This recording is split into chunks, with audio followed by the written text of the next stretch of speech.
Mega shout out po sa lahat. Yan, kamusta po sa lahat ng sulok ng diigdig kung saan man po kayo naroroon. Ayan, disclaimer po muna. Ang dami nating ayan ka na naman. So, yung disclaimer po natin ay wala po tayong ibang layunin na ibang layunan nakakaiba, kundi magbigay lang po ng entertainment, positibong motivasyon at inspirasyon para sa buhay. Para ang buhay ay makulay. Ayan. So, umpisahan na natin agad-agad. So, ito mga gemstone. Gemstone yan. So, yung unang card para sa negative side siya. So, to the left. Ayan. Yung negative side yan. Tapos yung pangalawang card, lagay natin sa kabila. Ayan. So, may mga taong pag-inggit, pikit. Ito, pabaliktad silang lahat. Dito, yung mga negatibong bagay. Dito, yung mga positibong bagay. So, sa kabilang dako dito,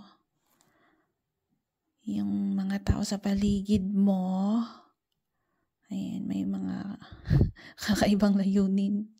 Ayan, yung totoong kakaibang layunin nila sa buhay.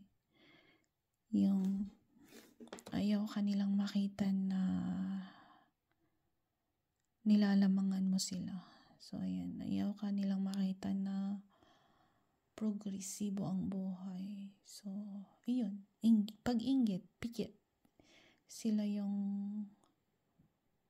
taong gusto kang ibagsak, or sila yung taong ayaw magpatalo sa buhay. Gusto nila sila yung number one. Gusto nila sila yung nasusunod. Ayan. Yung gusto nila sila lang. So, dito sa kabila, ayan, marami kang iniisip, marami kang gustong gawin, yung mga ideas mo na nandyan lang, pero parang ang bagal usad ng buhay mo. Parang hindi ka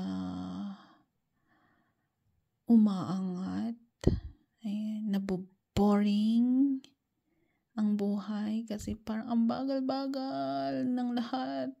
Ginagawa mo ng lahat pero bakit ang bagal pa rin? So, ayan, ang sabi niya, kung hindi man ngayon, meron pang susunod. So, ayan, be patient lang po daw. So, i-reveal na natin kung sino sila. Sino sila? Tower, the tower. So, sila yung nawawalang zodiac sign. Sila yung 13 month na nawawala, na karamihan sa atin hindi aware, hindi sila kilala, hindi natin sila alam. Dahil nawala nga, binura sila sa mundo nila. Ayan. Nabura sila, o parang nabaliwala or inalis. Pero nandyan lang sila kasi mulat sa pool na sila yung mas nauna.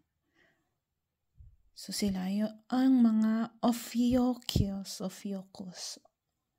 zodiac sign na pinanganak mula November 29 hanggang December 18. So, in between siya ng Sagittarius at Capricorn.